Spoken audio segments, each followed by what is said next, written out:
I remember you telling me when you first started working in the direction of going to Shiloh, my mind immediately went to the place that this is a really significant site in ancient Israel, including a place where the Ark of the Covenant was. Maybe some of the people who are watching this probably have no idea how much this dig and work on that dig has actually garnered kind of international attention. Yeah, David, yesterday I got a call from the Discovery Channel wanting to do a documentary on the Ark and about Shiloh. And then tomorrow I've got a meeting with another documentary team that wants to do stuff. Let's face it, you don't get any bigger than the Ark of the Covenant and the Tabernacle and Shiloh. And so I often joke about, this program we did for Discovery was the highest rated program that they've ever had. And I said it was my great acting, that had, but has nothing to do with that. It's just, this is big stuff, it's important. And we have found a lot of, in 3 seasons, we have a lot of evidence of the Israelite sacrificial system at Shiloh. And our next season, of course, got postponed a year. We're on the verge of, I think, a really significant find as well that we just need one more season to confirm before I go public with it. What have you found already so far? You talk about 3 seasons, maybe the littlest stuff to the biggest stuff. What kinds of things are you finding?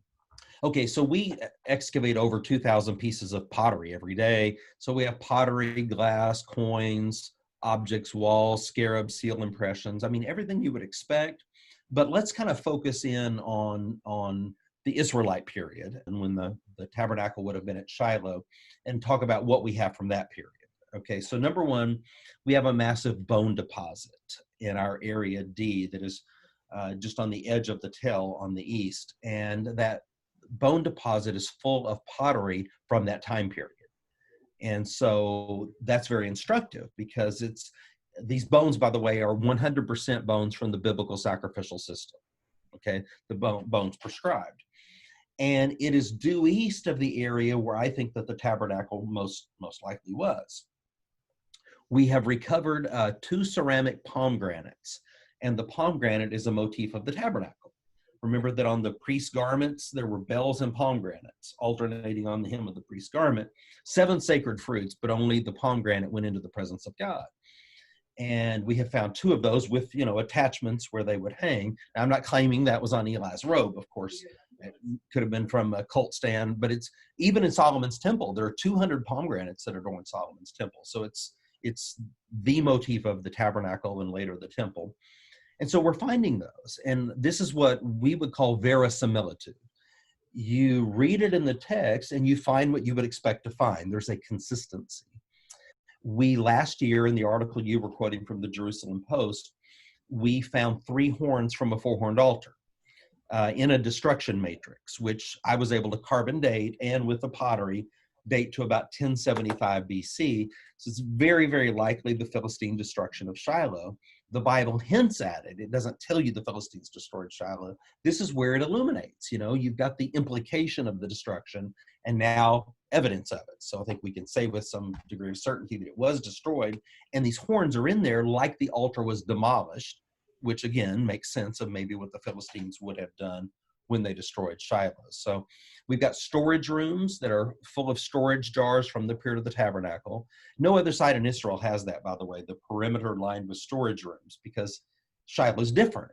I mean, when you come to Shiloh to pay your tithe, you can't go to firstbaptistwaxahachie.org or something like that and make a secure online donation, although I'm sure you'd like everybody to do that. But, you've got to bring commodity, and that has to be stored. So storage rooms, bone deposits, pomegranates, altar horns, monumental buildings from that period. So it's, we're inductively compiling, I think, a consistent picture with what the Bible gives us. What is being discovered in archaeology that helps to bolster and support faith? I think a lot of people would be surprised to discover how much archaeological information helps to verify certain types of data and information that's in the Bible. Maybe even putting the question just specifically, what have you discovered that has helped bolster your faith? First of all, I'm very comfortable with my faith as an evangelical Christian. And this comes as a shock sometimes in the world of secular academia. they're rather taken back, like we're not supposed to talk about what we believe, or that because we believe, we can't be unbiased. I have found really that people, when we engage, if we do excellent work and we engage in the arena of ideas, that there really is an openness to that. And so I'm comfortable talking about these because, David, I believe the Bible is a historical, reliable document, a reliably historical document. And we take literature from Egypt and literature from Mesopotamia and, everything that comes to bear.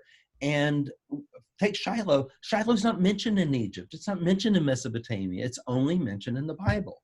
Do we have any reason to doubt the biblical account? And the answer is no. And I gave you the Philistine destruction as just one example of many, many synchronisms. Now, let me give you an example how it has impacted my faith personally.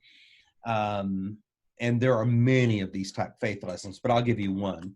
We excavated at our previous dig at Kerbet Cotter 1,356 coins from 1st century BC to 1st century AD. The large majority of them fall into that range.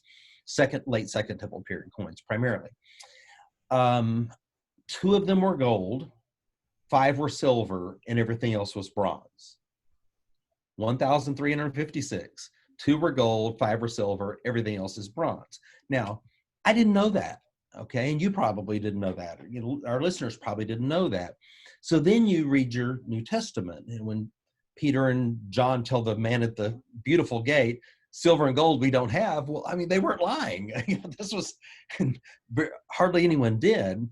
But specifically, let's think about Luke 15. You've got 3 parables about lost things, a lost son, a lost sheep, and a lost coin. The woman in the story had 10 coins. Do you know what kind of coins they were? I think they were silver, but You're right. But I didn't know that. Imagine how many times I had read that story and my mind just glitched over it. Yeah, she had 10 silver coins. Now, each one of these coins is worth about 2 weeks' wages. So she's got 10 of them. That's 5 months' income. That's what our financial planners tell us we should have, set aside at the bank. So okay, now what do we know about this woman that we didn't know before? She's a woman of resources. She owns her own home. And when she loses one of those coins, what does she do? It can't wait till tomorrow. She lights lamps. She notifies her neighbors that there's an emergency. She moves furniture. She gets on her hands and knees. Now, if it's a bronze coin, she's not doing that. It's a silver coin. And in the story, the point is, we are the silver coin. So the Son of Man came to seek and save that which is lost. We are of great value to God. Now, you see how that illuminates that story? It didn't change it. It just illuminated it. So I think that's an absolutely fantastic illustration. Well, I'll send you a bill for your sermon material. But I mean, we come across those things like almost daily, those faith lessons like that. And so I think people love to hear that type of thing. Like you say, it helps fill in some things. It doesn't create your faith or destroy your faith. It just simply illuminates some aspect of it. I had written down to ask you the question, have you discovered the Ark of the Covenant? But I think we've already covered that. You don't know. Well, you didn't specifically ask me that question. Okay, let me ask that question. Have you discovered the Ark of the Covenant? Can you verify that? Documentary next year to get the answer to that. We don't have the Ark of the Covenant yet, and nobody, of course, knows where it is. Bunch of different theories, but we even the tabernacle, I mean, it was made of animal skins, and so we're not expecting to find parts of that survived. I mean, you're in the wet hill country, but the accoutrements of the tabernacle, the sockets, and things like pomegranates and that material, bones and all, we do think that we have a lot of that evidence. And David, if I could sort of expand out into maybe another faith lesson specifically from Shiloh, why was the sacrificial system important? I think it answers the most basic of all human questions.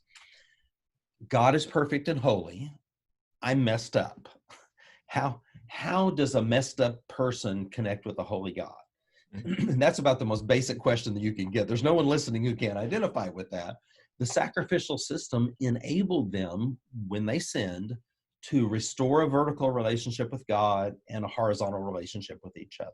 So people like Hannah and Elkanah, when they came to Shiloh, they were like us, they were awesome in one sense and messed up in another. And that sacrificial system gave them a means. In Leviticus 17, without the shedding of blood, there is no forgiveness of sin.